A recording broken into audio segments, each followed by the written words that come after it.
I was very shut down when I first started. I was stuttering more, twitching more. It's really helped me to break through that, Yeah. where I was more shut down.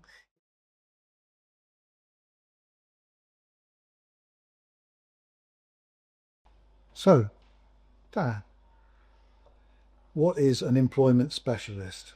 Yeah, effectively, we help people that are under the care of a secondary mental health facility into meaningful employment, from supporting with kind of actual job applications, creating a CV together, and we also kind of provide ongoing support as well. So generally, we would kind of get together and look for roles online together using job boards, Indeed, places like that.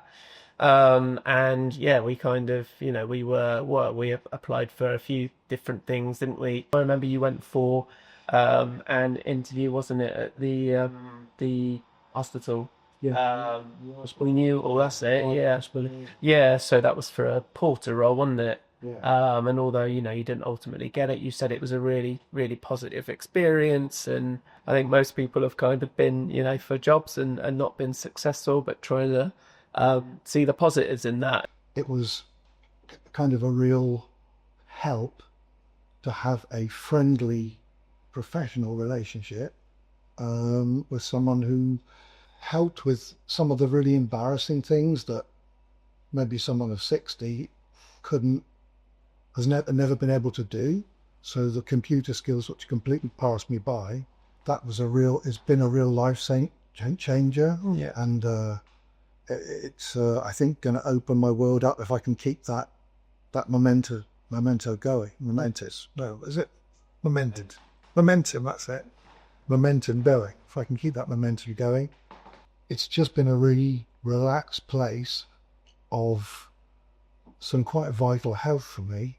We are, I suppose, fortunate in that we're able to, spend, a decent amount of time on generally like a weekly basis. Yeah. And then obviously with the idea of kind of following your preferences, what you want to be doing rather than just any old job, It puts So another little place of structure in your life if you stay in most of the time. yeah, It's something to go and do, which is just about gently re-socializing people yeah. as well. No, that's a big part of it, isn't it? I think. Yeah. Yeah. No. Yeah. Definitely. See what we've got. So, what were your first impressions of each other? So, yeah, first impressions of yourself. I could tell, yeah, very kind, empathetic person. It came across that you've been through a tough time, but at the end of the day, you built up the courage to be there, sat there, made that choice to come and meet me. That's huge. You are, no matter what point you're in. If you could be at the lowest ebb, you still were sat there. And I trusted you, and you kept the atmosphere light, and which is a difficult thing to do, I think, especially when we first met, where the person is a bit shut down and can appear to be sullen and disengaged and disinterested. That's a really hard thing to do, to keep positive and keep light and say, don't worry. And if you can't do it this week, we'll try again next week. How would you describe your relationship now? I suppose it gets to the point where it moves from the kind of meeting on a weekly basis, for the most part, doing all the sort of work into finding employment. And when you sort of do find employment, it's like the kind of, oh, we're not going to be seeing each other. So it is obviously ongoing with the kind of, in work element too, just to check in and see. And yeah, I wanted to kind of like, before we obviously did go into that sort of phase, I wanted to make it, abundantly clear to you that even though we are now like obviously not meeting like on a weekly basis, like if there is ever a point like you want to grab a coffee, or if something's happened, or I don't know, you've had a bad day in your event. That you don't feel like you're done and you're dropped. You feel there's still support there, even if it's not just in my mind, but if the thought is there, you're supported. This one is, if you could go back and give yourself advice at the beginning of this journey, what would it be? There's no kind of one size fits all approach, it depends on the person. I think you very much have to read the person, read their body language. There's no like kind of blanket sort of pace, where you kind of, like we sort of said and touched upon earlier, there are days that, maybe you've not had such a good week, and we're not going to get as much done this week, but that's fine. There's always another week. People that are, in my case, chronically, like clinically depressed, to have any faith that things will change. So just that, again, that gentle persistence without pushing people, but knowing that the help is there, really, I think, made a big difference again. I think it's advice that I wouldn't take in the state that I was in, but I think the advice would be kind to yourself first. It's not a selfish act to be kind to yourself. Stop hammering yourself. But that's a very easy statement. If you've been trained into hammering yourself for many, many years. Yeah. So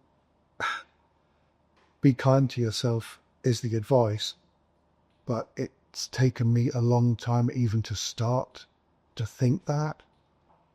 What's something you've learned from each other? It's repetitive, but I think it goes back to what you were saying just a minute ago, just about being kind. No matter how someone's presenting, you don't know what's going on in that person's life, especially in this job. More than likely they've been through a tough time. You could be meeting someone at the worst moment, so I think just being kind, refusing to judge. I think that, hopefully kind of, gains that trust and gives a chance of that relationship flourishing, hopefully. The one thing I would say that that sticks out in my mind, that helps me on a daily basis of what I've learned from you, is that phrase, not a problem. It was never said in a glib way. It was always said in a constructive, helpful way. It's kind of, it rings about in my head quite often when I'm struggling to fill in the form, or, wanting to hide away again, or, it's not a problem. It's okay. That's good. And see, you can stay in or you can go out. It's fine. It's not a problem. Protect yourself to keep going. Yeah. That's why I'm just this month, apart from building the patio with my friend, it is just doing the gym, and then having some rest in the day, and then cleaning in the evening. Okay, I know it's a cleaning job, but that's great. It's structure, it's money. Exactly that. Yeah, it's what you were looking for, and it's good, like you said as well, to kind of coincide with the active elements, that kind of combined with the gym and things like that. It's all good things for you. Get yourself moving. Yeah, exactly. Like, it's all good for your health and well-being, isn't it? It's only 2 hours, but I do sweat a lot, hoovering, mopping, dusting. You just keep moving.